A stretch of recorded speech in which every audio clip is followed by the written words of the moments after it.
श्रीमद् भागवतम के तीसरे स्कंद के 5वें अध्याय के 14वें श्लोक को देख रहे हैं। आज के ऊपर दूसरा दिन है। आप लिंक जान रहे हैं कि पिछले वाले श्लोक में बोला था विदुर जी ने कि देखिए महाभारत का प्रयोजन क्या था कि लोग दुनिया की बातें सुनना चाहते हैं, तो उसके द्वारा वह बीच में कृष्ण कथा को भी सुन लें। और एक बार कृष्ण कथा में मति लग गई तो फिर अब वह फिर से कृष्ण कथा को सुनेगा।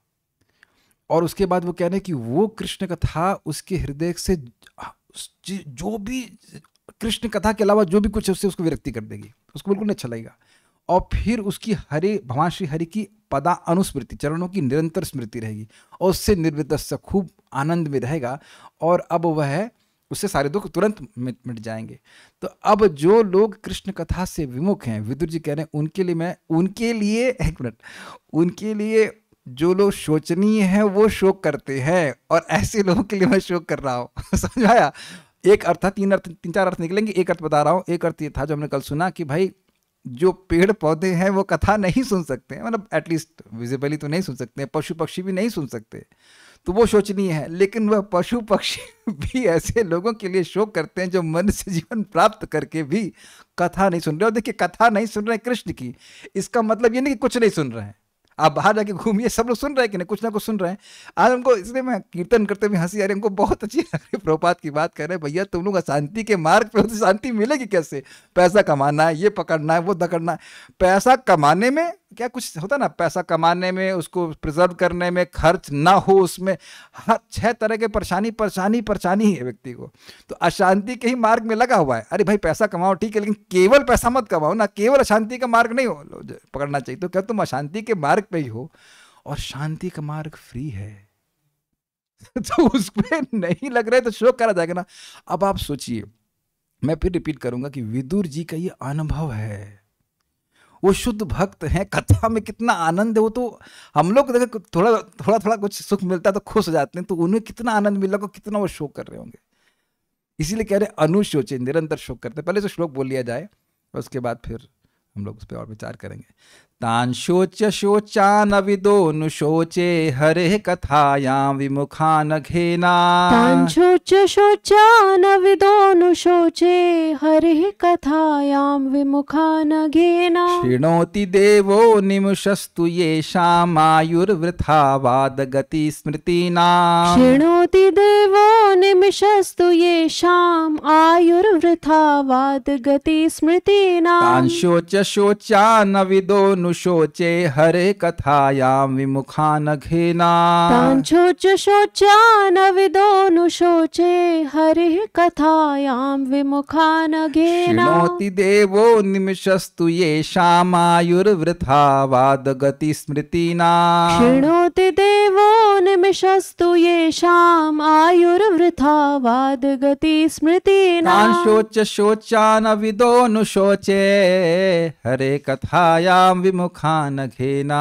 तान् शोच शोचान विदोनुशोचे हरिः कथायां विमुखान घेना। शृणोति देवो निमिषस्तु येषाम् आयुर्वृथा वादगति स्मृतीनाम्। शृणोति देवो निमिषस्तु येषाम् आयुर्वृथा वादगति स्मृतीनाम्। तान उनके लिए, उन सब के लिए, शोच शोचान जो शोचनियों के द्वारा भी शोचनीय हैं।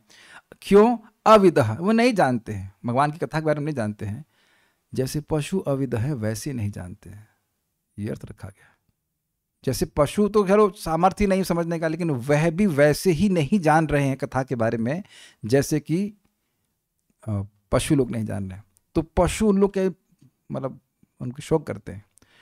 उन लोगों के लिए अनुशोचे, मैं निरंतर शोक करता रहता हूँ, और ये शोक उनकी दया की वजह से। देखिए, भगवत प्रेम से जितना जीव को सुख मिलता है उतना देखता है कि ये सामर्थ्य तो सबका है ना। आगे और क्लियर किया जाएगा कि देखिए, हम सभी लोग अपने भक्ति के पूर्व के जीवन को अनुभव कर सकते हैं, कितने दुख में, कितने परेशानी में, टेंशन में थे। ऐसे रोज स्मरण नहीं होता, लेकिन कभी कभी याद आता है कि कहाँ हम पड़े हुए थे फालतू चीज़ों में, है कि नहीं? गलत नहीं, फालतू चीज़ों में रो रहे थे। तो अब आपको तो आंखों के सामने दिख रहा है ना कि लोग फालतू की चीज़ों के लिए रो रहे हैं। तो ये शोक वैसा शोक नहीं जैसे यहाँ होता है कि वो कार चली गई, ये चली गई, या और कोई चीज़ चली गई, वैसा शोक नहीं है। ये शोक दया के द्वारा हो रहा है। अगर आप लोग को याद हो, हम लोग पहले सुन चुके हैं, भूल रहा हूँ, प्रथम स्कंद में या दूसरे स्कंद में कहीं सुने थे कि ऊपर के लोगों को कोई शोक नहीं है। शायद दूसरे स्कंद में सुने थे जब ऊपर के लोगों का वर्णन है। हाँ हाँ, ऐसे कुछ था कि वहां पे ब्रह्मलोक को और कोई शोक वोक नहीं, बस वो जब नीचे देखते हैं कीड़े कहाँ मर रहे हैं तो उसमें जो है फिर उन लोग को शोक होता है कि दुख, तो वो एक प्रकार के आनंद की वजह से शोक उत्पन्न हुआ है, वो इतना आनंद की अनुभूति करते हैं, ये बात है। तो क्यों कह रहे हरे कथायाम विमुखान, वे हरि कथा से विमुख है, नहीं सुनेंगे। जैसे मान लीजिए बढ़िया खीर बना किसी को दो, नहीं खाना है बड़ा, तो इसको कहते हैं विमुख। तो प्रश्न होगा भाई इतनी अच्छी चीज से विमुख क्यों कहते हैं? अगेन अब कल एक प्रश्न आया, तो क्या भाई, क्या ये जो पाप है, जो पहले का जिनका पाप किया है, क्या वो कथा से अधिक समर्थ है? नहीं, कथा से अधिक समर्थ नहीं। बहुत अच्छी बात अभी आप टीका में पढ़ेंगे। कथा, पाप जानता है कि अगर कथा में पहुंच गया तो मैं नष्ट हो जाऊंगा, इसलिए कथा तक पहुंचने नहीं देता है। कथा से अधिक शक्तिशाली नहीं है। काफी इंटरेस्टिंग है। तब प्रश्न होगा कि भाई जब ऐसा तो फिर कोई आएगा ही नहीं, इसलिए भक्त लोग बड़े चालूपंथी करते हैं। चालूपंथी मीन्स शाणागन अरे क्या, वेरी इंटेलिजेंट, इसीलिए लोगों को प्रसाद दे देते हैं। प्रभुपाद जी अपने लेक्चर में कहते हैं कि वो लोग गीता क्लास में नहीं आएंगे, अच्छा खाने के लिए आ जाएंगे। अभी हम लोग कुछ बंदरों को किला बांट रहे थे, तो ऐसे रास्ते में कोई जा रहे थे व्यक्ति, हमको भी प्रसाद दे दो, उनको पता है कि हम प्रसाद बांट रहे हैं, बोला था ना प्रसाद, बिल्कुल सामान्य व्यक्ति तो प्रसाद बांट रहे हैं, लेके चले गए। ये होता है पुण्य। खैर मैं धाम की बात नहीं कर, धाम में चलना ही तो अपने आप लाभकारी है, लेकिन मैं से बोल रहा हूँ कि अब वहां उससे को चलो केला खाए, चलो अब कथा सुनो, कथा नहीं सुनेगा लेकिन वह केला खा लेगा। और आप जानते हैं कि एक कौर महाप्रसाद का बहुत बड़ा पुण्य होता है। तो भक्ति के पुण्य कुछ अर्जित होता है, उसके पाप नष्ट होते हैं, तो उसको फिर अब कथा में कुछ भगवान देते जाओ, जाके कथा सुनो। और कहीं वो कथा सुन ले गलती से, वो भी हो जाता है। जैसे आपने देखा होगा वृंदावन में बहुत होता है, वो लोग कथा बोल रहे हैं और बहुत बड़ा माइक लगा देंगे, दूर दूर तक कथा जाती है, आप परिक्रमा कर रहे हैं, कुछ कर रहे हैं, वो बैठे बैठे सुनता रहता है, व्यक्ति नहीं चाहते हुए भी सुनता है। तो भक्त लोग जबरदस्ती किसी तरह से पुण्य देते हैं, तब तो वो आ जाएगा कथा में, नहीं तो संभव नहीं लोगों के लिए। या फिर ट्रिक व्यासदेव जी की, तुमको पता है क्या हुआ महाभारत में, क्या भीम को जहर दिया, अच्छा क्या हुआ वो उसको सुनने आया। जैसे मैंने बताया था, द्रौपदी, पता है द्रौपदी को अपमान करने के दुशासन गया, अच्छा फिर क्या हुआ? तो अब ऐसा करते करते वहां पे आएगा कि द्रौपदी का अपमान करने का प्रयास का, साड़ी पकड़ी, फिर अरे अब क्या, नहीं बताओ क्या हुआ। उतने में कृष्ण आ गए। तो कृष्ण कैसे अपने भक्तों की रक्षा कर रहे हैं वो सुन लिया उसने। तो कृष्ण ऐसे धीरे धीरे करके सुनना शुरू कर देता है, तो उसको पुण्य वहां पे इकट्ठा होता है। यद्यपि वह अपनी इच्छा से नहीं आ रहा, अपनी इच्छा से विमुख है, अपनी इच्छा से वो खाली पॉलिटिक्स सुनना चाहता है, लेकिन उसमें कृष्ण का शब्द आ गया, समझ में आ गया। तो अब ऐसे लोगों के लिए क्या स्थिति हो रही, कह रहे हैं शृणोति देवः अनिमष, अनिमिष जिसकी पलके नहीं झपकती, वो काल स्वरूप देवता, भगवान का ही स्वरूप शक्ति नहीं, भगवान का ही स्वरूप है जो शक्ति है उनकी, वह छिड़ोती, छीण करती है। ये शाम आयु, जिनकी आयु को, इन लोगों की आयु को काल बिल्कुल बिना पलक झपकाए, अर्थात बहुत सावधानी से काट रहा है कि इनकी एक क्षण भी बचने ना पाए। सब पे रेता समझते आरी चलनी चाहिए इस प्रकार से, एक भी क्षण नहीं बचना चाहिए। तो क्या फिर आचार्यों ने कहा है कि भाई कुछ तो ये पुरुषार्थ करते होंगे। कहते हैं नहीं, वृथावाद गति स्मृति नाम, वृथा मतलब व्यर्थ, वाद मतलब जो बोल रहे हैं व्यर्थ है। ये तो प्रैक्टिकल दिखता है हमारे घर के सामने। वैसे तो खैर धामवासी हम अपराध नहीं करना चाहते, लेकिन इसी टाइम 6:30 बजे सब आ जाएंगे पंचायत करने की, कथा का समय है भाई बोर हो रहे घर में, और तुम्हारा लड़का क्या हुआ ये उसने बाथरूम किया, उसने किया, वही बात चलती रहती है, एक ही बतिया सारी रतिया है कि नहीं। और आप अपने घर के आसपास भी देख लेंगे, उनको भगवान की बात जैसे करेंगे भाग जाएंगे। कृष्णानंद प्रभु कह रहे थे कि अगर कोई भक्त भी मेरे रूम में आया, मतलब मान लो कहीं रुके हुए, और हम समझ गए कि ये प्रजल्प करेगा, तो वो तो चलो हम लोग चैतन्य चरितामृत डिस्कस करते हैं तुरंत भाग जाता था। पर मुझे राधानाथ महाराज का शब्द है कि ये जो भक्तों के संग में बहुत बात कर सकते हैं, लेकिन ये किताब सामने रख करके ये चर्चा करना, ये वास्तविक तपस्या है। और सिर्फ तपस्या नहीं है, जो लोग तब से पवित्र हो गए उनको अच्छा लगता है। और एक इंटरेस्टिंग बात है, मैं कहूँ, मैं दे नहीं रहा हूँ, खाली बोलूँ, कल आप सब लोगों के लिए बढ़िया पकी हुई खीर है, तो आप आएंगे तब जब भूख होगी। जैसे आज हम लोग खूब फीस्ट खाए तो अब इतना खा लिए कि मतलब खाने का स्मरण भी नहीं करना चाहते थे। ऑल्दो ये तो टेम्परेरी बात है, कल से स्मरण हो जाएगा, लेकिन जिसको भूख होगी वह तो कहेगा अच्छा कितनी खीर मिलेगी। मैं समझा पा रहा हूं? तो ये बोल रहे थे, कोई भक्त बोल रहे थे, ये वैशेषिक प्रभु कह रहे थे कि जो भक्त कृष्ण कथा में रुचि रखते हैं तो कहेंगे अच्छा वहां तो लंबा तात्पर्य है, समझ में ना, लंबा फीस्ट है प्रभुपाद जी का, खूब सारी टीका पढ़ने को मिलेंगी और वहां तो पेट भरने का कोई प्रयोजन नहीं है, सॉरी कोई अवकाश नहीं कि पेट भर जाएगा। तो इस तरह की कृष्ण कथा को छोड़ करके फालतू की बात करते हैं।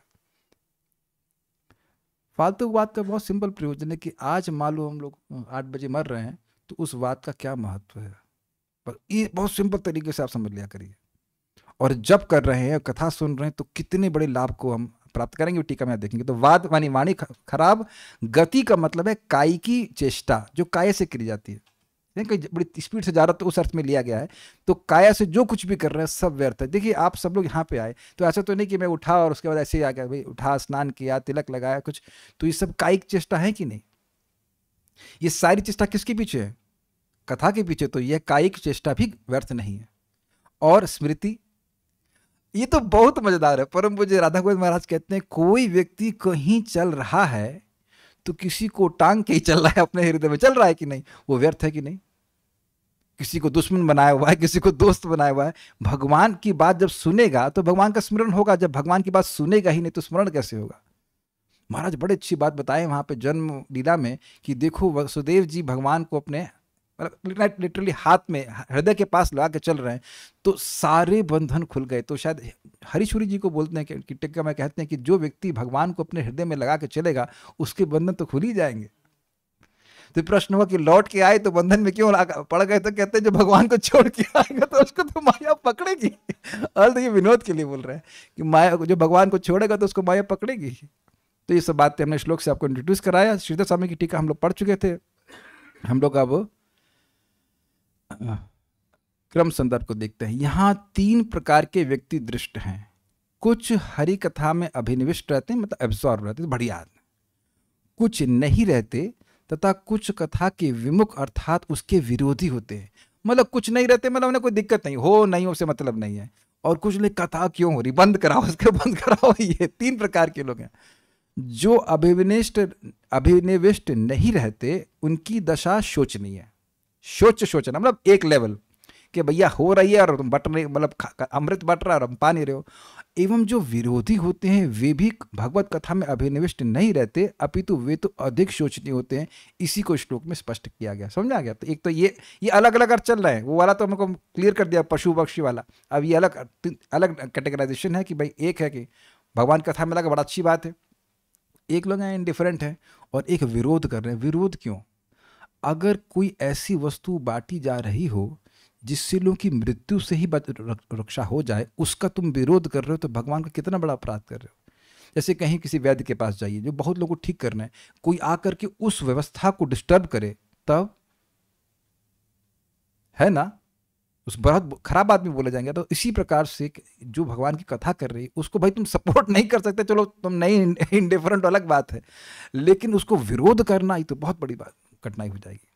भगवान उसको सहन नहीं करेंगे उसको। और समझ रहे हैं, एक तो वैसे विमुख है और अब वो ऐसे कार्य कर रहा है, ऐसा पाप कर रहा है कि उससे और उसको विमुख हो जाएगा कथा के प्रति। ये बात है। लेकिन भक्त लोग बड़े तेज होते हैं। मुझे इस पे बात याद आ रही है।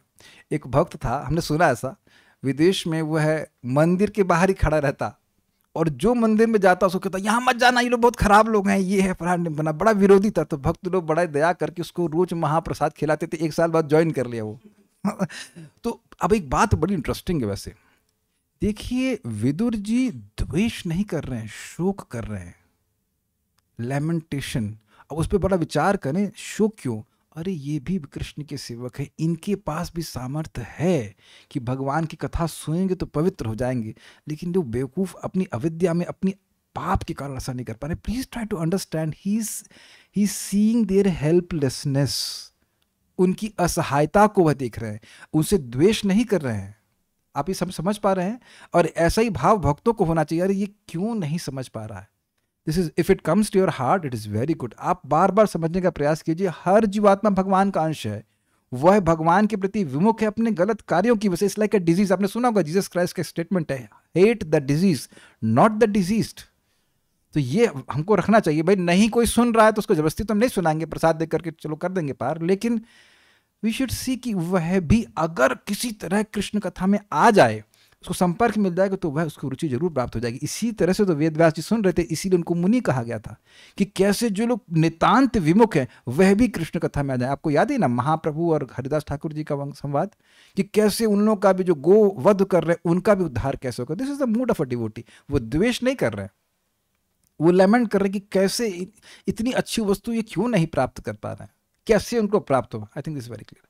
सारार्थ देखिएगा, ये थोड़ा और अलग स्टाइल से समझाएंगे। हरि कथा के श्रवण में 3 प्रकार के व्यक्ति दृष्ट होते हैं। श्रद्धावान, जो उसमें एब्जॉर्ब है, सुन रहा है। अश्रद्धालु एवं विमुख अर्थात विरोधी व्यक्ति। ये जीव गोस्वामी जी की टीका को और विस्तार से बताएंगे। श्रीमद् भागवत के अनुसार श्रद्धावान व्यक्ति वे कहे जाते हैं जो इस विश्वास से युक्त हैं कि भक्ति ही परम साधन एवं लक्ष्य है, क्योंकि इसका उल्लेख अनेक शास्त्रीय श्लोकों में किया गया। और अब ये जो हम श्लोक बोलने वाले हैं, ये तो आप लोगों को प्रयास कीजिएगा जिंदगी भर याद रखना, बड़े खुश हो जाओगे। पहले ये आप समझ लीजिए श्रद्धा का मतलब क्या है। श्रद्धा मतलब भक्ति ही सर्वश्रेष्ठ साधन है और भक्ति ही मेरा लक्ष्य है। प्रेमा भक्ति, साधना भक्ति करके मुझे भाव भक्ति की प्राप्ति करनी, ये हाईएस्ट श्रद्धा है। और उसके बाद जो लोग होंगे वो शोचनीय है। अब ऐसा व्यक्ति दुर्गुणों से युक्त है तो भी कोई दिक्कत नहीं है, उसको ये श्रद्धा हृदय में इम्प्लांट हो गई है कि मेरे चाहे कितने भी दुर्गुण हो, ये भक्ति करके सारे दुर्गुण नष्ट हो जाएंगे। सिंपल सी बात समझिए, बहुत सिंपल सी, कि एक बहुत समर्थ वैद्य है तो आपकी क्या श्रद्धा होती है? मैं बहुत बीमार हूं लेकिन ये बहुत समर्थ है और ये दवा मुझे ठीक कर देगी, बस सिंपल सी बात है। तो अब उसी दिन से खुश होना शुरू हो जाते हैं कि नहीं? जैसे हमारे हरिद्वार के वैद्य, उनको हम जिसको आपको बीमारी, हाँ जाइए देखिए वो कैंसर तक ठीक कर दिए हैं, तो उसी दिन से, अभी ठीक नहीं हुआ है वो, उसी दिन से उसको होप आ जाती है, उसे खुश जाता है, अच्छा हम भी जाएंगे। और दवा बहुत आसान है, सुबह खाओ शाम खाओ। मतलब मैं विज्ञापन नहीं दे रहा हूँ, मैं एग्जाम्पल दे रहा हूँ कि कहीं सुन लेता है व्यक्ति कि ये वैद्य हमको ठीक कर देगा, तो जिस अवस्था में है, दैट मीन्स 100% बीमारी की अवस्था में, तब भी उसको खुश हो जाता है कि हाँ हम अब ठीक हो जाएंगे। और जैसे जैसे वो दवा ले रहा होता है तो पूर्णतः ठीक नहीं होता है, लेकिन अब दवा में श्रद्धा हो गई, दवा लेता रहता है, वो देख रहा है हाँ हम ठीक हो रहे हैं, हम ठीक हो रहे हैं। मैं ये क्यों कह रहा हूं?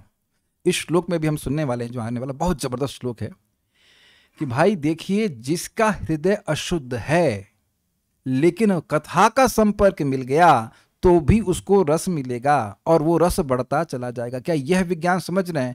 अगर आपने ये कभी ये सोचा कि मैं पहले हृदय को शुद्ध करूं और फिर कथा में रुचि आऊं, तो दिस इज एब्सोल्युटली अगेंस्ट सिद्धांत। कथा, अब मैं तो माधुर्य का आदमी जब पढ़ाऊंगा तब देखना, भक्ति पूरी तरह दिव्य है, वो आपके अनर्थों अनर्थों पर ध्यान नहीं देती है, वो तो पवित्र ही करने वाली है। आपके है ही कितने अनर्थ? 6 हैं टोटल ज्यादा है भी नहीं डिस्टर्ब करने वाले, वो भी थोड़ी मात्रा में। हम तो ऐसे कह रहे हैं कि आप मान लो भगवान को कहें, भगवान आज मैं आपको पाप लाके देता हूँ, 1 मिनट रुकिए, 1 मिनट लाते, 1 मिनट 1 सेकंड, हे कृष्ण, कहाँ गया? क्योंकि नाम बोलते ही तो पाप गायब हो जाएगा। तो आप अगर कुछ समर्पित नहीं कर सकते हैं तो पाप, इसलिए भगवान धर्म समर्पित करने के लिए कहते हैं, पाप तो अपने आप ही नष्ट कर दे रहे हो। This is very nice, this is brilliant. अरे आप जबरदस्त श्लोक है, आप इसको मेरे पीछे बोलिए। एक बड़ा इंटरेस्टिंग प्रश्न है कि प्रभु जी कब तक कर्म करें? महाराज बड़ा अच्छा समझाए परम पूज्य वृंदावन चंद्र इसी श्लोक को समझाते हुए कि भाई कर्म छोड़ने नहीं होते हैं, कर्म छूट जाते हैं। आप कृष्ण कथा सुनते जाइए, कृष्ण कथा आपको उन सारे कर्मों के प्रति जो आप कर रहे हैं उसके प्रति अनमनस्क कर देगी। अब आप कहेंगे आर्गुमेंट, प्रभु जी नौकरी नहीं करेंगे तो चलेगा कैसे? तो प्रभुपाद जी की बात हम फिर से कहेंगे, तुम्हें नौकरी करनी नहीं पड़ रही है, तुम जानबूझ के कर रहे हो, क्योंकि तुम्हारे ही बगल में अगर हाथी बिठा दिया जाए तो तुमसे अधिक खाता है और वह नौकरी नहीं करता है। अग्रीड? अब वो होता है, हमको एक भक्त बोले थे, प्रभु जी हमको अपनी जॉब अच्छी लगती है। हमने कोई बात नहीं, आप जब भी अच्छा लगना चाहिए, जब अच्छा लगता रहेगा, कथा सुनते रहेंगे तो एक दिन आप जॉब कर भी नहीं पाएंगे। जब कर ही नहीं पाएंगे तो फिर, इसलिए चाहे जॉब में हो, चाहे बिजनेस में हो, चाहे कुछ भी हो, शाम का समय कृष्ण कथा में जरूर बिताना चाहिए। चाहे आप मतलब हम लोग, मैं अपनी बात कर रहा हूं, 1 नंबर के कामी हो, कामी समझ रहे ना, लस्टी, क्रोधी, कुछ भी हो, कोई भी अनर्थ हो, बस भगवान की कथा अच्छी लगनी चाहिए। और अब देखेंगे कि भगवान अंदर से पवित्र करेंगे। भगवान का श्लोक है, बहुत जबरदस्त है, मेरे पीछे बोलिए।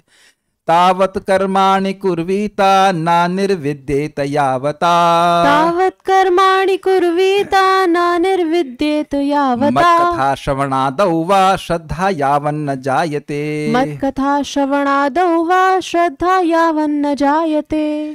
कह रहे हैं कि जब तक मनुष्य सकाम कर्म से होना चाहिए, कर्म से तृप्त नहीं हो जाता और श्रवणम कीर्तनम विष्णु द्वारा भक्ति के लिए रुचि जागृत नहीं कर लेता, तब तक उसे वैदिक आदेशों के विधानों के अनुसार कर्म करना होता है। श्रीमद् भागवत 11:20-9। यानी कि जो वर्णाश्रम के नियम आदि हैं वो उसी के लिए आवश्यक हैं जिसको कथा में इंटरेस्ट नहीं है। क्लियर? ब्राह्मण हो ये करो, क्षत्रिय हो ये करो, ये करो, वो करो, ना हम कुछ नहीं कर रहे। कहाँ जा रहे हो? भागवत में जा रहे हो, वो कर देगी। जो करना है वो भागवत कर देगी, हम कुछ नहीं करेंगे। एक विचार कीजिए, बहुत जबरदस्त। और आप कुछ विरोध हो तो बताना। भाई निष्काम सकाम करने से तो हृदय शुद्ध होता नहीं है, तो वर्णाश्रम के कर्मों को निष्काम भावना से करने से धीरे धीरे हृदय शुद्ध होता है। तो जब तुमको निष्काम ही करना तो निष्काम भक्ति क्यों नहीं करते? कुछ समझ में आ रहा है? जब आपको निष्काम होकर ही कर्म करना है तो निष्काम कर्मयोग कहाँ और भक्ति योग कहाँ? याद आ रहा है आप लोग को? निष्काम कर्मयोग एक पर्वत है और भक्ति क्या है? सोने का पर्वत। सोने के पर्वत को अब पत्थर के पर्वत से कैसे कंपेयर करेंगे? गीता में सुन चुके हैं।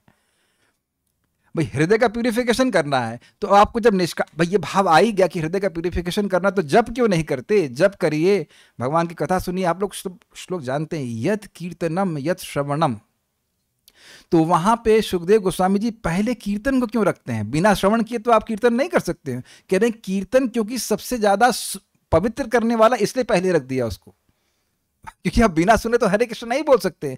लेकिन परम पूज्य राधा गोविंद महाराज का कितना सुंदर शब्द है, जितना एक नाम एक जीव को पवित्र करता है उतना और कुछ नहीं करता। तो अब एक प्रश्न आ जाएगा, प्रभु जी हम तो देख रहे हैं बहुत बार भक्त लोग, एक मुझे सुबह शाम को बोले, भक्त सुबह बोले थे कि एक भक्त बोल रहे हैं कि देखिए भक्तों से भी व्याभिचार हो जाता है, कभी कभी गलत कार्य हो जाता है, तो वर्णाश्रम की व्यवस्था रखनी चाहिए। तो भाई पॉइंट क्या है? गलत कार्य क्यों हो रहा है? कोई इच्छा इसलिए हो रहा है। तो बेसिकली आपको इच्छा को डिस्ट्रॉय करना है, आपको वर्णाश्रम से कोई मतलब नहीं है। तो अब इच्छा को समाप्त करना है तो प्यूरिफिकेशनरी प्रोसेस चाहिए। तो प्यूरिफिकेटरी प्रोसेस चाहिए तो हरिनाम और हरि कथा से ज़्यादा है क्या वर्णाश्रम? ये विचार करने वाली बात है। वर्णाश्रम में रहते हैं, उसका आश्रय नहीं लेते हैं हम लोग कि वह हमको पवित्र करेगा। समझ रहे ना बात को? अजामिल कौन सा वर्णाश्रम किया था? दासीपति अजामिला। अब बता दीजिए। तो अच्छा लगा उन भक्त को बात समझ में आई कि हाँ ये तो कोई जरूरत नहीं है। नाम की इतनी महिमा है, वो क्या वो जयति जयति नामानंद विरमित निज धर्म ध्यान पूजा दियतनम। भाई विराम दे दिया, हमसे वर्णाश्रम होगा नहीं। और जब आप देखना 7वें स्कंद में वर्णाश्रम के धर्मों का पालन करने का बात आएगी तो आप टिक मार्क करेंगे कि ये तो हमसे नहीं होगा, ये तो हमसे नहीं होगा, ये तो हमसे नहीं होगा। तो होगा क्या फिर तुमसे? होगा केवल हरे कृष्णा कृष्ण कृष्णा हरे हरे, हरे राम राम राम हरे हरे। करिए, पवित्र हो जाएंगे, पवित्र हो जाएंगे। अच्छा, हम लोग वर्णाश्रम के द्वारा भक्ति में आए थे या हरे कृष्ण के द्वारा आए थे? तो ये हरे कृष्णा लाया है महाराज का। फिर सुनिए, जिस चीज से श्रद्धा आती है उसी से श्रद्धा बढ़ती भी है, पुष्ट भी होती। तो कथा सुनना है, नाम जप करना है, प्रसाद खाना है, और जितना जितना कुछ वर्णाश्रम के लिए जो अपने सिस्टम है उसमें डिस्टर्ब ना हो करते रहिए बस। लेकिन हमको बड़ी अच्छी बात लग रही है, या श्लोक देखिए वापस, तावत कर्माणि कुर्वीता, तभी तक ये वर्णाश्रम के कर्म करने चाहिए, न निर्विद्येत यावत, जब तक निर्वेद ना हो जाए। निर्वेद मतलब बोर हो जाए, नहीं करना। अच्छा, एक इंटरेस्टिंग बात बताइए कि आप लोग के सारे अनर्थ नष्ट हो गए? नहीं। लेकिन मैं अपने चित्त में देख रहा हूं कि कुछ चीजों की इच्छा बिल्कुल नहीं आती, मतलब सपने में भी नहीं आता, और कहीं कदाचित सपना आ गया तो पसीना पसीना आता, ये क्या कर रहा हूं, सपने में भी नहीं आता। Is it not purification?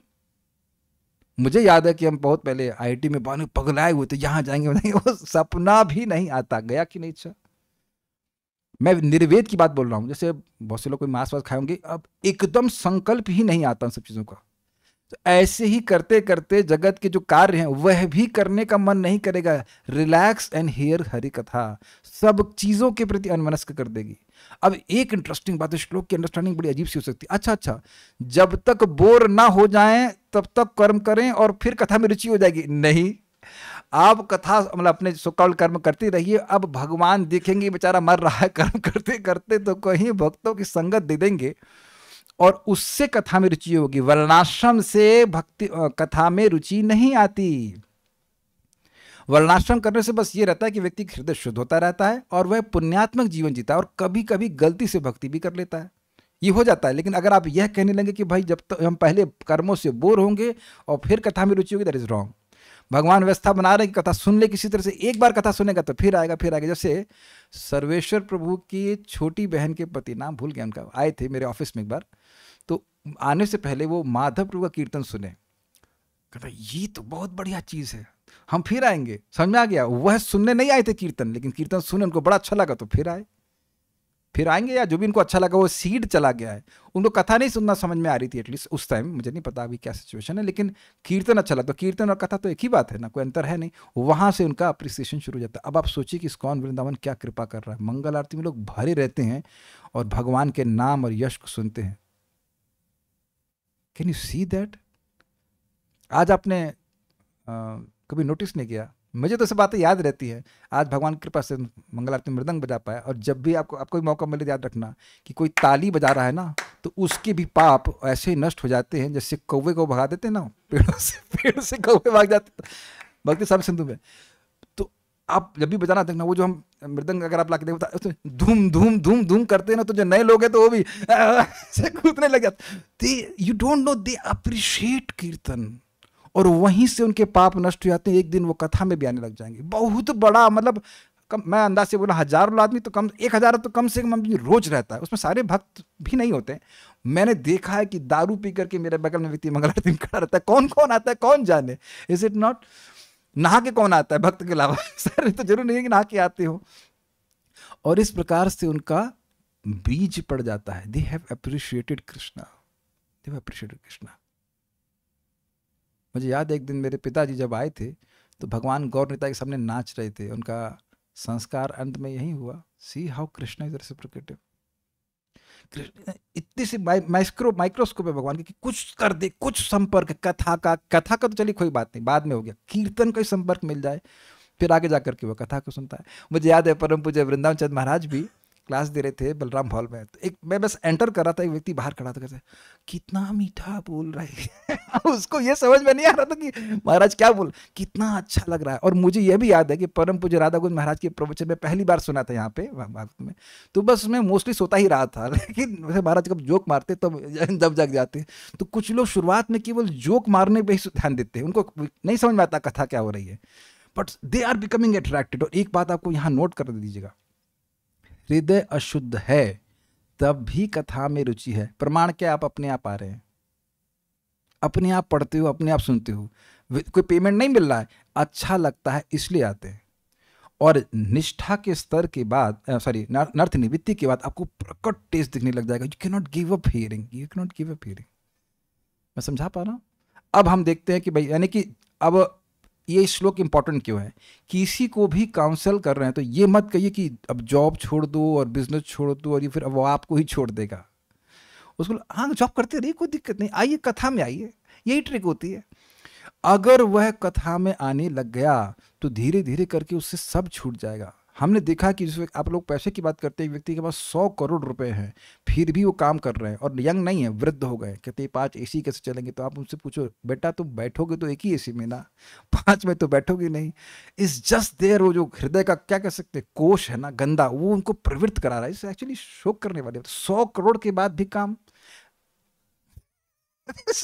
Amazing.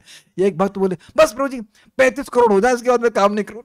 मैंने कहा काफी छोटा 35। मैंने कहा अभी तक तो नहीं हुआ उनके पास। लगे पड़ा दिस ऑल ये सब दिखा रहा है कि कचरा भरा पड़ा है। 35 करोड़। तो खैर anyways, don't discourage anyone, please encourage everyone to come for Hari katha. Hari कथा में आने दीजिए, भगवान हरि कथा अपना सारा कार्य कर देगी। ये बात सीख रहे हैं श्लोक से। वो व्यक्ति आ गया। अच्छा एक और बात है कि जो व्यक्ति कथा में रुचि ले लिया है भाई, वो सबसे महत्वपूर्ण है। और इसी बात में फिर रिपीट करूंगा। दिन परम पूज्य भक्ति बृहद भागवत महाराज ने बोला, प्रभुपाद का शब्द है कि it is more important to maintain our devotees than create new ones. क्यों? आप समझ पा रहे हैं, ये जो कथा में जिसकी रुचि हो गई है ये कोई सामान्य व्यक्ति नहीं है, ये बिल्कुल सामान्य व्यक्ति नहीं। उसको खूब पिलाते रहो, मतलब कथा सुनाते रहो, और जो नए लोग आए तो उनका भी स्वागत है। ठीक है? तो किसी को भी अपने वैराग्य की चिंता नहीं करनी चाहिए। वैराग्य अपने आप होने लगता है भगवान की कथा सुन करके। ठीक है? ये हमने यहां पे सीख लिया। अब आगे बढ़ते हैं। ये श्लोक बहुत जबरदस्त है, बहुत होप गिविंग है, मेरे पीछे बोलिए। जात श्रद्धो मत कथासु निर्विण्ण सर्व कर्मसु। जात श्रद्धो मत कथासु निर्विण्ण सर्व कर्मसु। वेद दुखात्मकान कामान परित्यागेप्यनीश्वरः। वेद दुखात्मकान कामान परित्यागेप्यनीश्वरः। ततो भजेत मां प्रीतः श्रद्धालुर्दृढ़ निश्चयः। ततो भजेत मां प्रीतः श्रद्धालु दृढ़ निश्चयः। जुषमाणश्च तान् कामान् दुःखोदर्कांश्च गर्हयन्। जुषमाणश्च तान् कामान् दुःखोदर्कांश्च गर्हयन्। जात श्रद्धो मत कथासु निर्विण्णः सर्व कर्मसु। जात श्रद्धो मत कथासु निर्विण्णः सर्व कर्मसु। वेद दुःखात्मकान् कामान् परित्यागेप्यनीश्वरः। वेद दुःखात्मकान् कामान् परित्यागेप्यनीश्वरः। ततो भजेत मां प्रीतः श्रद्धालुर्दृढ़ निश्चयः।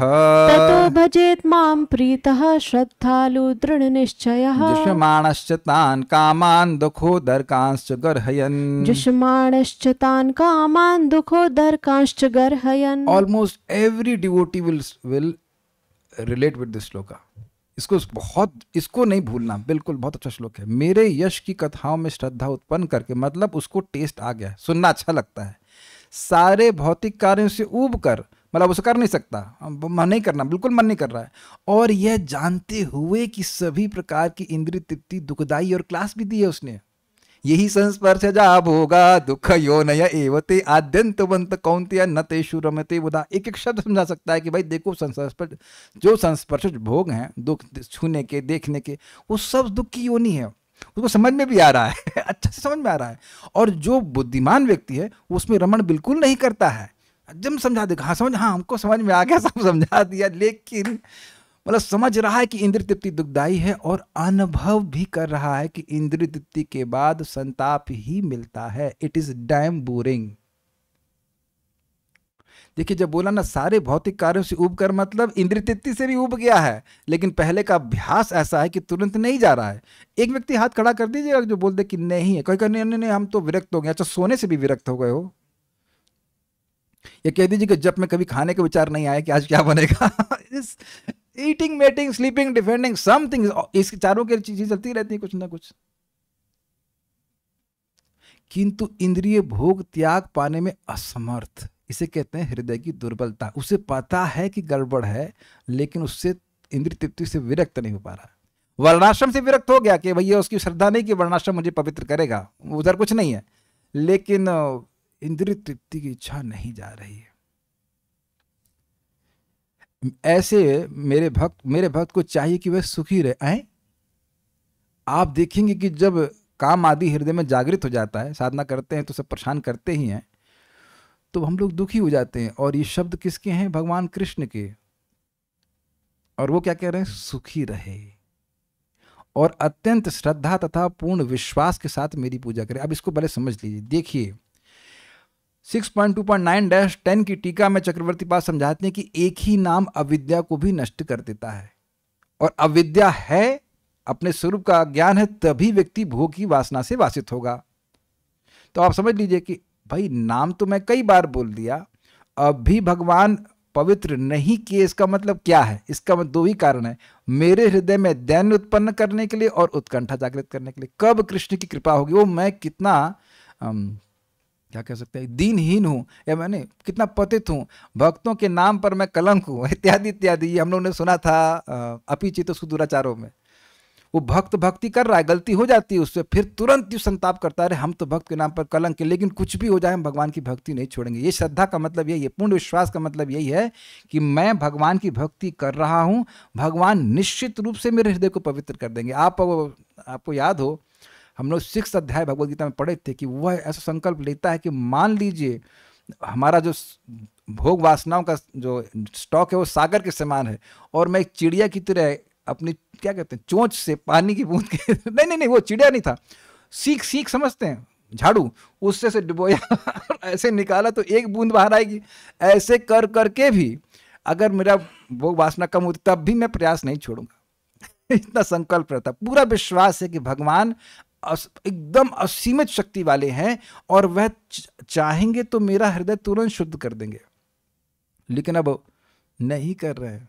अभी मतलब एकदम नहीं कर रहा है, तुरंत नहीं कर रहा है, ये उनकी इच्छा। लेकिन मेरा सामर्थ्य नहीं है कि मैं इन भोग वासनाओं से अलग हो सकूं। श्लोक याद है आपको, दुर्वासना वाला क्या श्लोक है, भूल गया मैं। मतलब उसका भाव ये है कि हे कृष्ण, मेरा हृदय तो दुर्वासनाओं की 100 रस्सियों से बंधा हुआ है। मेरा सामर्थ्य नहीं कि मेरे हृदय को आपके मैं चरणों में लगा सकूं, लेकिन आप सर्व समर्थ है, तो आप अपने सुंदर लीलाओं के आकर्षण से मेरे हृदय को अपनी तरफ खींचिए। या सिंपल शब्दों में कहें, pull my heart to you Krishna. और ये सबके संग होता है। जब जप करता है व्यक्ति तो लगता है कि हम शुद्ध भक्त हो गए। भगवान कहते नहीं, अभी नहीं। इसको देखो, ये अनर्थ है, वो अनर्थ है, ये अनर्थ है, ये कचरा है, वो कचरा है। शुरुआत में लोग कहते हैं प्रभु जी हम तो सब ओके हैं, और अच्छा अभी ओके नहीं हो। जब करते रहो तो और कचरा दिखाई पड़ेगा। And a person becomes humble. नम्रता होगी तभी तो प्रेम होगा ना। तो ये मैं एक बार परम पूज्य वृंदावन चंद्र महाराज को पूछा, महाराज जी भगवान हृदय जल्दी क्यों नहीं शुद्ध कर देते भगवान? तो महाराज बोले तो उत्कंठा भी तो जागृत करनी है ना। तो उत्कंठा जागृत नहीं होगी तो भगवान की प्राप्ति नहीं होगी। Krishna is making us qualified. ऐसा नहीं कि वो एक क्षण में नहीं कर देते, इसलिए भगवान करे घबराओ मत, मेरी श्रद्धा के संग कथा श्रवण करो, ठीक है। कभी कभी इंद्रिय भोग में लगे रहते हुए भी मेरा भक्त जानता है कि समस्त प्रकार की इंद्रिय तृप्ति का परिणाम दुख है, और वह ऐसे कार्यों के लिए सच्चे दिल से पश्चाताप करता है। 11, 20, 27, 28। अब एक प्रश्न है कि कभी कभी का क्या मतलब है? देखिए, ऐसा नहीं कि भक्त लगे ही रहते हैं भोगों में, क्योंकि उनको पता है कि बोरिंग है, लेकिन कभी कभी ये आक्रांत कर लेते हैं, दबा देते हैं। महाराज इसको बहुत अच्छे से समझाएं। अनर्थ निवृत्ति में क्या होता है, कभी कभी वह इंद्रियों को संयमित कर लेगा और कभी कभी इंद्रियां उसको संयमित कर लेंगी। आप लोग रिलेट कर पा रहे होंगे या सब नहीं हो रहा है? अच्छा, तो सब लोग निष्ठा पहुंच गए लगता है, ठीक है।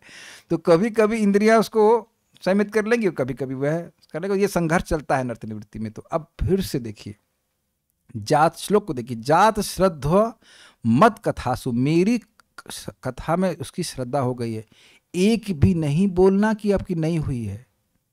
तो पहला टिक मार्क करते रहना कि कौन कौन से आपके उसमें मतलब गुण आ गए हैं।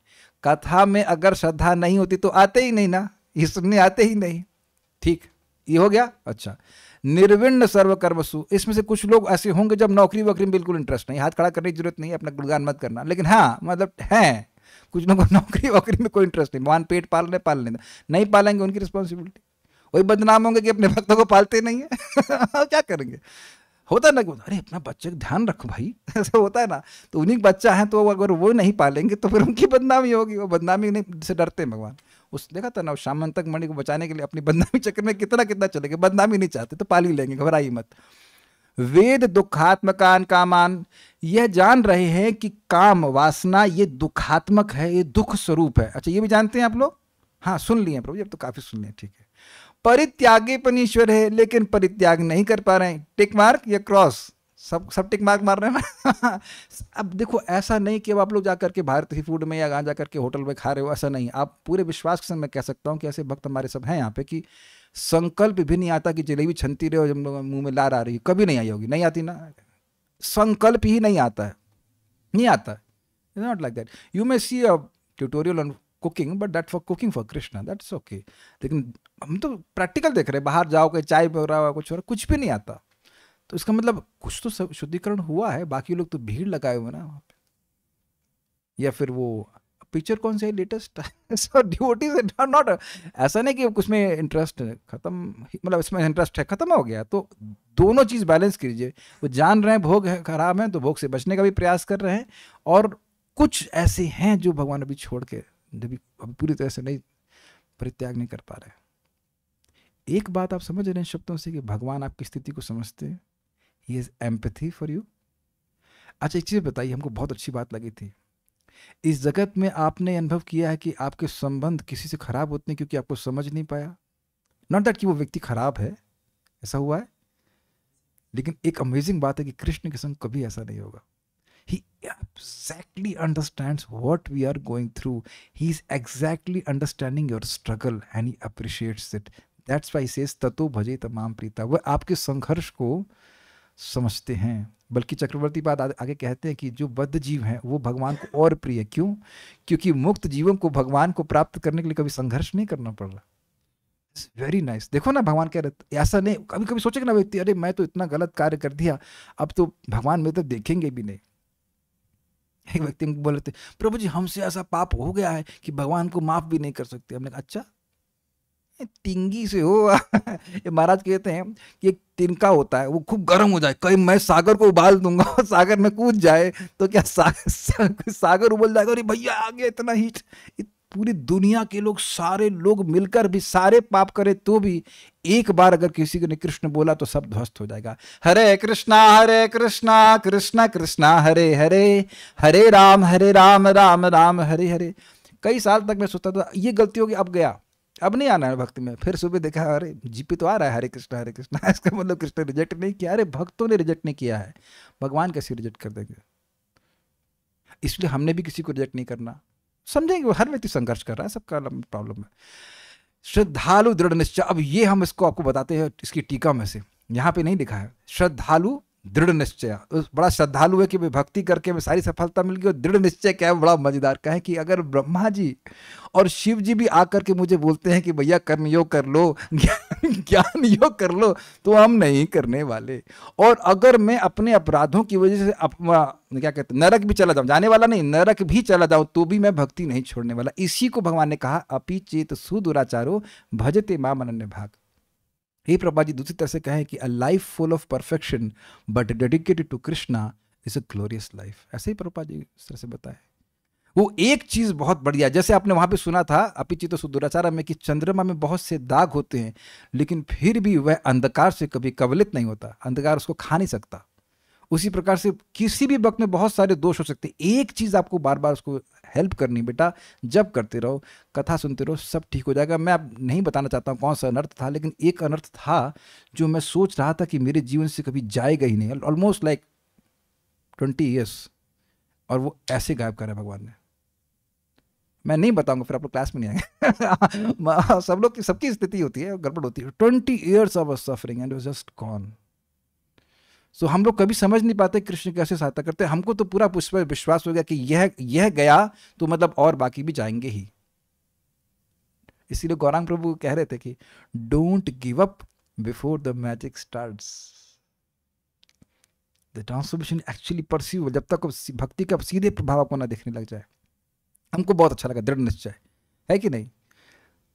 बल्कि परम पूज्य वृंदावन चंद्र महाराज की कितना सुंदर बात है कि बच्चे को माँ कभी मारती भी है तो वो माँ की तरफ ही रोते रोते दौड़ते आता है, और किसके पास जाएंगे। और एक इंटरेस्टिंग बात को और बहुत बताऊं, बहुत अच्छी बात इसी पे, जब ना आप हृदय में देखेंगे कि कहीं कहीं हम कुछ अनर्थों को छोड़ना भी नहीं चाहते हैं। मैंने, आपको याद होगा महाराज एक प्रवचन में बोल रहे थे कि देखिए कि प्रश्न होगा कि भगवान तुरंत क्यों नहीं शुद्ध कर दे रहे हैं, तो कह रहे कभी कभी कोई व्यक्ति खंबे को पकड़ा रहता है और उसको छुड़ाने का प्रयास किया जाता है, तो अगर ज़्यादा फोर्स किया जाएगा तो उसको चोट लग जाएगी, तो धीरे धीरे छुड़ाते हैं भगवान। लेकिन एक पॉइंट पे आपको मन में वैसे आएगा भगवान अब ये नहीं चाहिए, मीन्स नहीं चाहिए, please help me, I don't want this. And you see for that you need humility. Krishna wants to bring you to that point. अगर आप विचार करें तो वह आपकी सबसे अधिक शक्तिशाली स्थिति है, बिकॉज आप भगवान की शरण ले रहे हैं, एकदम समझ गए कि यह भगवान ही इसको हटा सकते हैं, हम नहीं कर सकते। और ये सबके संग होता है, सब भक्त लोग बोलते हैं सबको ऐसा झुकना ही पड़ता है, भगवान हम इसका मेरा सामर्थ्य नहीं है। नहीं तो प्रबोधानंद सरस्वती क्यों बोल रहे हैं ना, उन्होंने श्लोक बोला कि हजारों हजारों वासनाएं मेरी ऐसे, हम नहीं कर पाएंगे, आप हेल्प कीजिए। This helplessness is our helplessness. This sense of helplessness brings us greatest power, greatest empowerment. Krishna सब कुछ करेंगे, सब कुछ करेंगे, क्या नहीं करेंगे अपने भक्तों के लिए। अब एक और इंटरेस्टिंग बात, जुषमाणश्च तान कामान, उन काम वासनाओं में वह प्रवृत्ति भी हो रहा है, दुखो दरगांश्च करियन, लेकिन गर्हित मानते हुए। अब यह भी देख लीजिए अपने जीवन में, कुछ भी गलत व्यक्ति भक्त करता है वह जान रहा है कि यह खराब है। तो महाराज भी इस बात को माधुर्य कादम्बनी के प्रवचन में सुनाए थे कि यद्यपि वह इंद्रिय तृप्ति भोग भी रहा है, लेकिन एक था उपादेय, दूसरा क्या होता है, हे बुद्धि से भोग रहा है कि ये क्या हम फालतू कर रहे हैं, टाइम बर्बाद कर रहे हैं, like that. So see that आप अपने जीवन में देखिए, कोई मान लीजिए पहले कुछ कार्य करते थे गलत, तो हे बुद्धि नहीं होती, तो बड़ा अच्छा कार्य कर रहे, बड़ा मजा आया। लेकिन अब भक्ति करके कुछ गलत कार्य करता है तो उसकी हे बुद्धि होती, क्या है, फालतू है, अच्छा नहीं। और यह भी जीवन में देखेंगे कि गलती होने के बाद भी आपका जब खराब नहीं होता। मैं नहीं कह रहा हूं कि गलती करिए, यह नहीं कहा मैंने, मुझे नहीं कोट कीजिएगा सर, यह नहीं कहा मैंने, लेकिन ये अनुभव हो जाता है, ये अपराध करिए, मैं ऐसा बिल्कुल नहीं कह रहा हूं। लेकिन एक बात मैं कह रहा हूं कि आप देखेंगे कि अरे कृष्ण तो नहीं रोक रहे, because he understand it's not you, you are being forced by these desires. ठीक है, तो उम्मीद है कि अब आप समझ गए कि ऐसे लोगों के लिए शोक नहीं किया जा रहा है जो भगवान की, जिसको भगवान कथा में श्रद्धा आ गई और बाकी सारी चीजें गड़बड़ भी हो तो भी कुछ नहीं शोक होगा। हमको बहुत अच्छा लगा था श्लोक, तो उम्मीद है कि आप लोग समझ पाएंगे। हम केवल चक्रवर्ती पाद की टीका ही पढ़ेंगे आज। ऐसे व्यक्ति इस विश्वास से युक्त होते हैं कि भक्ति ही परम आध्यात्मिक लक्ष्य की प्राप्ति की एकमात्र साधन है और कोई साधन है ही नहीं। भाव भक्ति प्राप्त करने का एकमात्र तरीका है भगवान की भक्ति। तथा जो लोग भक्ति से रहित धर्म, काम एवं मोक्ष प्राप्ति के इच्छुक हैं वे विरोधी हैं। क्यों? भक्ति का क्या मतलब है? कृष्ण की इंद्रियों को संतुष्ट करना।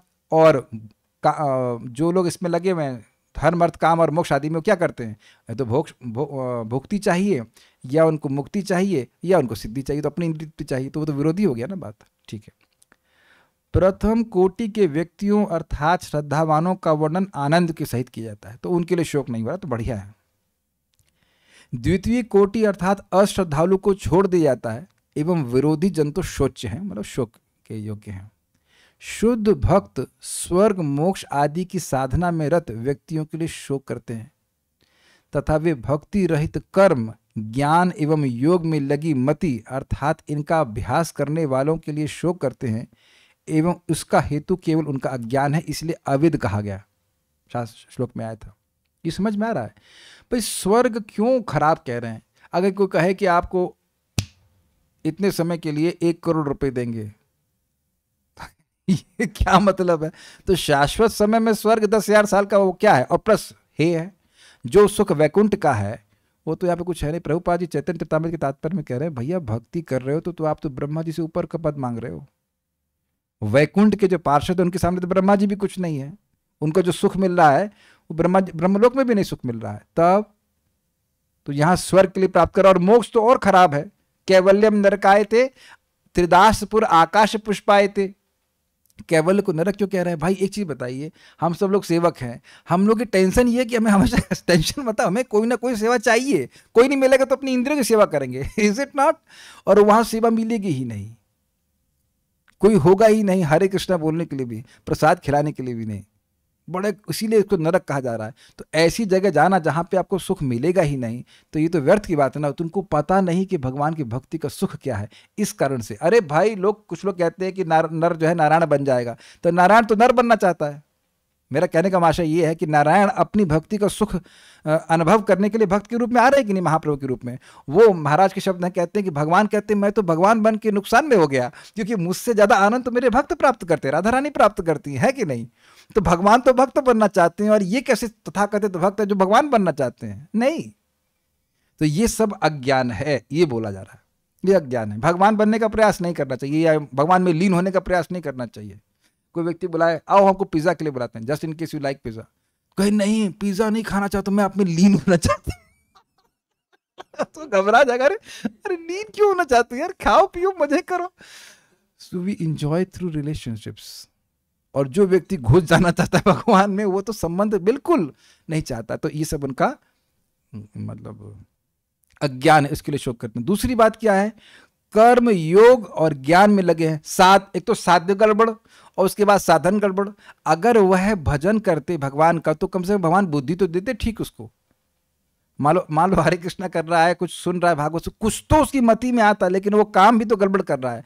कर्म, ज्ञान और योग भक्ति का कुछ नहीं है, और फिर भी उसमें लगा पड़ा है, पचा पड़ा है, तो इसलिए भी शोक कर रहे हैं। तो क्लियर है क्या? आगे पढ़ते हैं।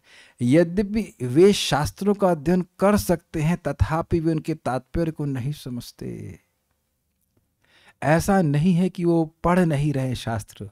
मुझे याद है कि लखनऊ में एक व्यक्ति थे, हम कृष्णा बुक देने गए तो बोले बड़ा अच्छा काम कर रहे हो बेटा। हमने कहा अच्छा ठीक है। बेटा तुम मुझसे उपनिषद का कोई भी मंत्र पूछो। हमने कहा आपको हरे कृष्ण मंत्र पता है? कहते ना। तो हमने कहा ये तो कली संतरण उपनिषद में है, ये तो पढ़े नहीं आप, फिर फायदा क्या हुआ? समझ में आ गया? शास्त्र पढ़ रहे हैं लेकिन missing out the main point.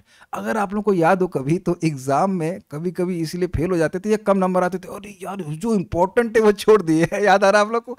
उसको ले लेते तो बहुत वेटेज था, बहुत नंबर मिल गया। उसी तरह से जैसे वो शंकराचार्य जी बोल रहे हैं क्या, भज गोविंदम भज गोविंदम भज गोविंदम मूढ़मते अंत काल सन्नित का नहीं नहीं नहीं नहीं रक्षति दुक्र करणे। काशी में गंगा जी के तट पे एक बुढ़ा कुछ व्याकरण का अभ्यास कर रहा था, तो शंकराचार्य जी बोले, अरे कहाँ समय बर्बाद कर रहे हो बेवकूफ व्यक्ति, गोविंद का नाम लो, जो मरोगे तो तुम्हारा व्याकरण काम नहीं आएगा।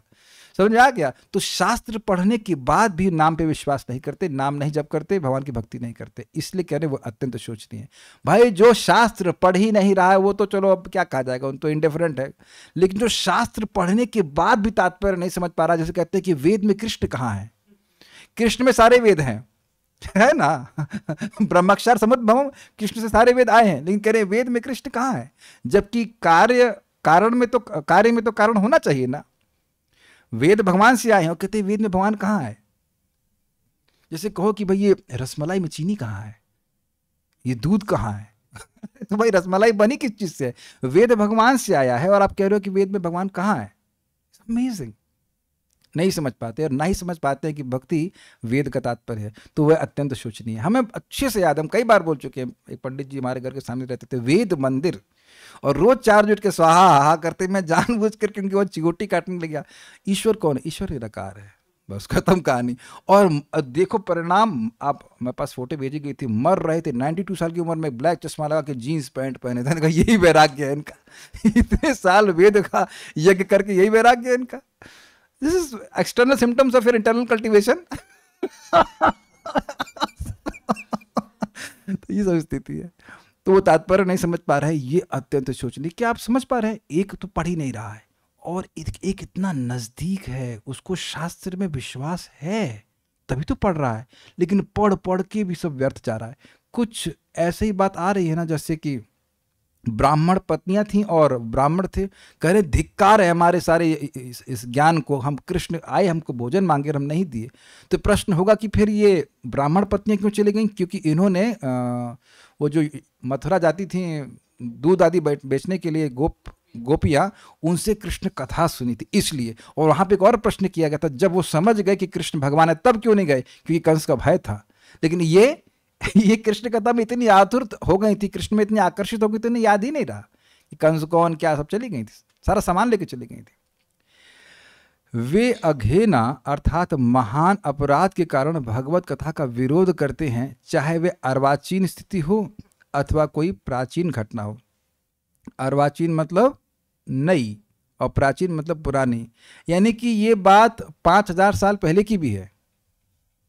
टीका भले ही आज से 500 साल पहले कर रहे हैं, लेकिन टीका किस पे कर रहे हैं? जो 5000 साल की स्थिति। हमेशा से ऐसे लोग रहे हैं जो अपने अपराध के कारण भगवान के प्रति विमुख है और भगवान की बात भी नहीं सुनना चाहते हैं। आप देखेंगे इस जगत में कभी कभी किसी से द्वेष हो जाए तो भैया उसका नाम भी मत लेना, देखा है, ऐसा उनका द्वेष रहता है।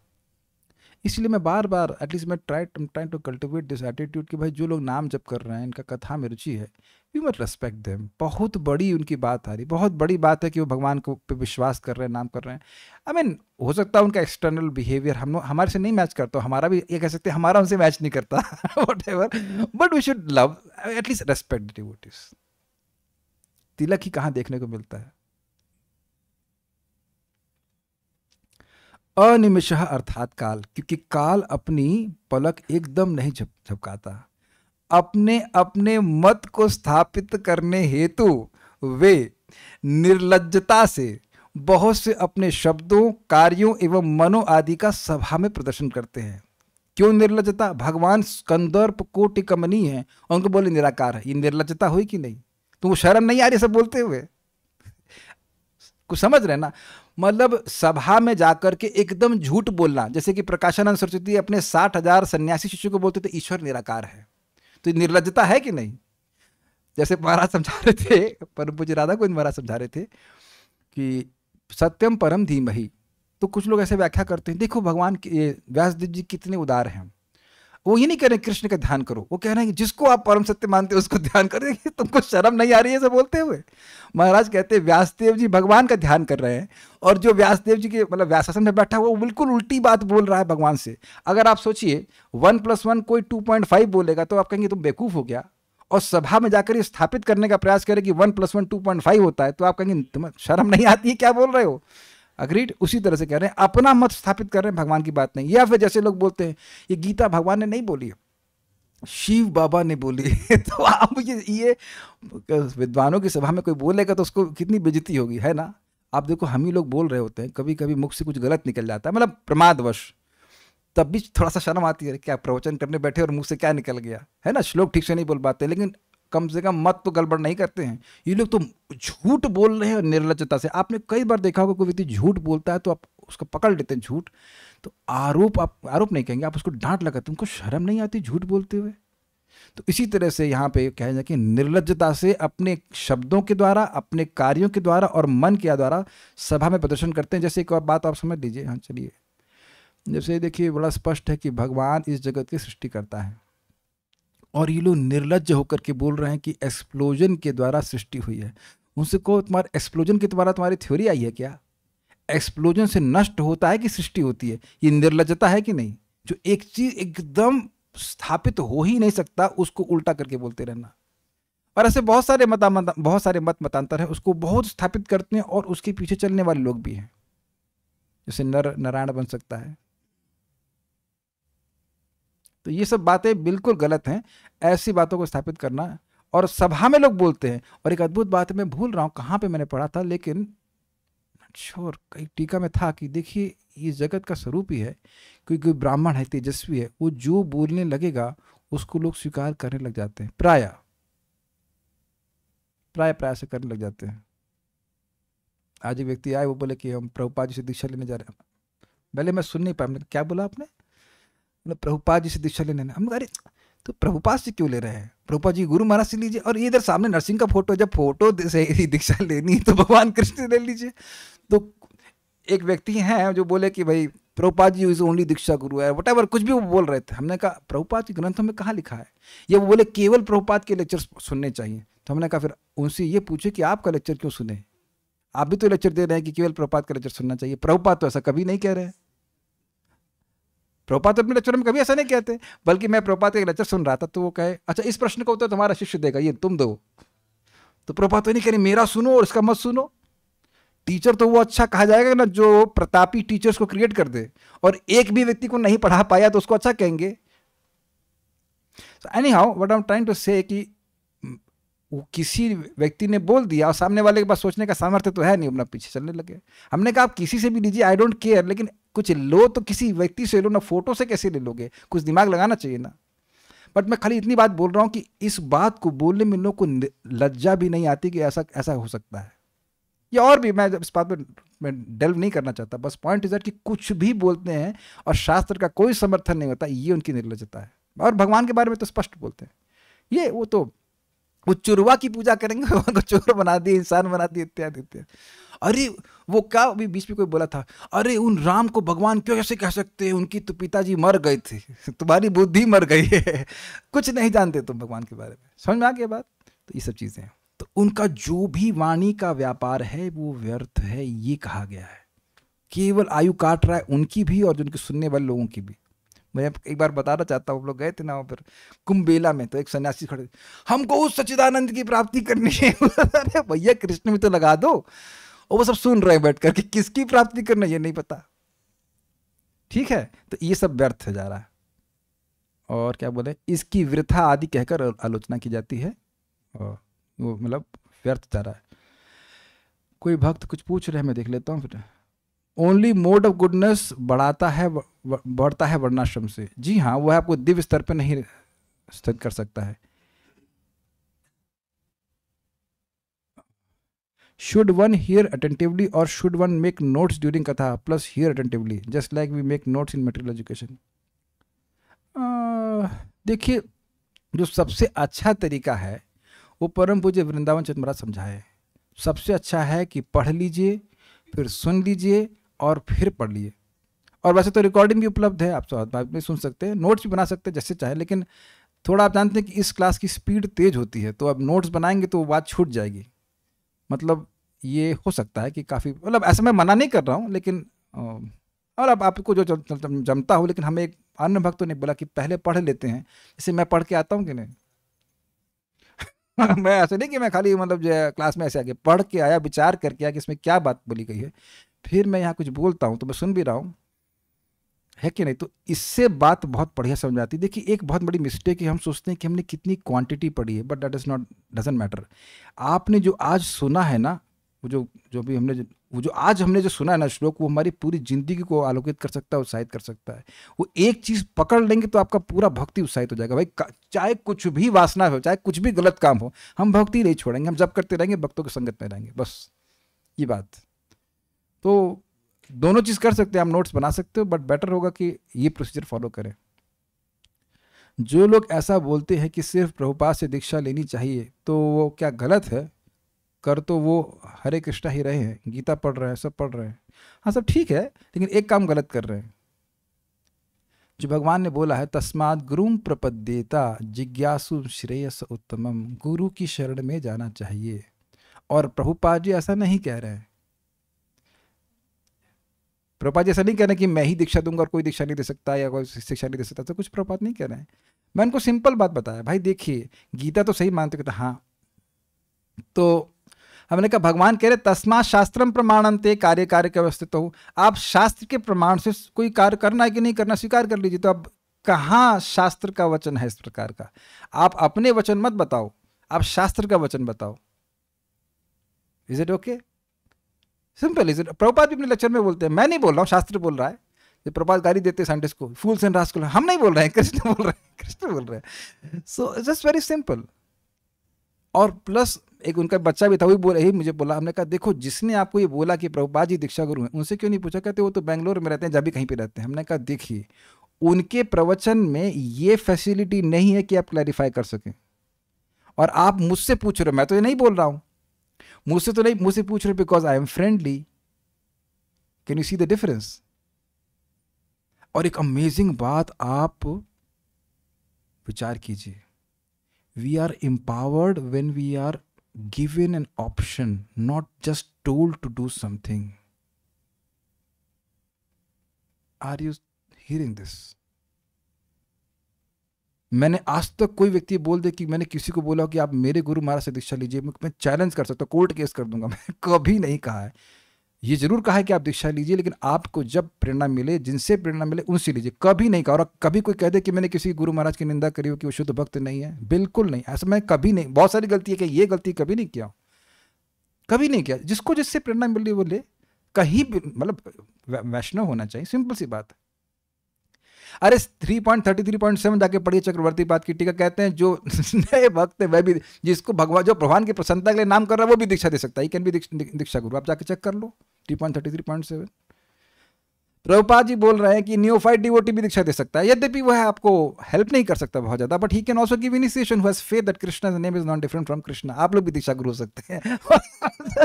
हम अपने अथॉरिटी पे नहीं बोल रहे हैं भाई, हमको दिखा देंगे आपको प्रभुपाद की बात। बस point is that you should train people so that they have an option. वह शास्त्र सुनकर किस बात को स्वीकार कर रहे हैं, ये नहीं कि मैंने बोल दिया उसने बोल दिया, आज आप कुछ बोल रहे हो कल कुछ और बोलेंगे, तब शास्त्र तो वही बोल रहा है ना। So this is very very bad जो लोग कर रहे हैं, लेकिन नहीं आओ जिसको जिसको कर। और फिर मजेदार बात, उनका हमने टेस्ट लिया, गीता कितने जानते, कितने, बस प्रभु जी देखिए हम तो समझ रहे हैं कि भगवान के हम आत्मा है, भगवान के सेवक हैं, ये हम सेवा करना चाहिए हमने, और दूसरा अध्याय इंपॉर्टेंट, उसके बाद तो कोई इंपॉर्टेंट नहीं। अरे अरे ये क्या बोलने लगे आप? हमने कहा इसका मतलब है ठीक से आप नहीं समझे, दूसरा अध्याय अगर इंपॉर्टेंट है बाकी नहीं तो फिर वहीं स्टॉप कर देना चाहिए था ना।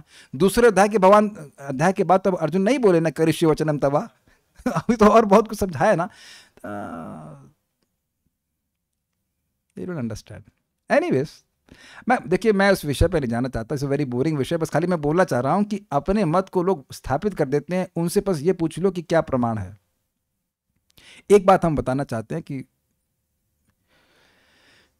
एक बार अभी बात, एक प्रश्न पूछा गया था कि प्रभुपाद जी ने कहा है 1.1.1 में कि आचार्य जो गंभीर छात्र हैं भागवतम के, उनको आचार्यों की टीका पढ़नी चाहिए, तो क्या करें? तो उस प्रश्न को खारिज कर दिया गया था, याद आ रहा ना? तो अब ऐसे में क्या करें? आज मैं परम पूज्य वृंदावन चंद्र महाराज से पूछा, महाराज हम जब किसी संत को सुनते हैं तो वो काफ़ी बातें सही भी बोलते हैं। देखिए मायावादी लोग भी सही बोलते हैं, मतलब हमेशा सही नहीं बोलते हैं, लेकिन मान लो कह रहे हैं कि जगत व्यर्थ है, तो वो गलत नहीं बोल रहे हैं। तब ऐसे में हम कैसे स्वीकार करें? भाई वैरागी हैं सब कुछ। तो महाराज ने बड़ा अच्छा उत्तर दिया, क्या है? मधुकर जैसा। मधुकर समझते हैं? भौरा।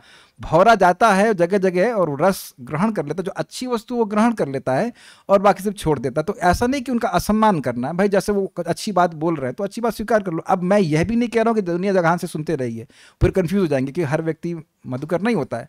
लेकिन मान लीजिए किसी की बात आपको सुनाई पड़ गई तो अब एकदम रिजेक्ट भी नहीं कर सकते। जैसे महाराज कह रहे थे कि अगर कोई चोर कह रहा है कि हिमालय नॉर्थ में है, तो आप क्या उत्तर दिशा में, तो आप काट नहीं देंगे ना।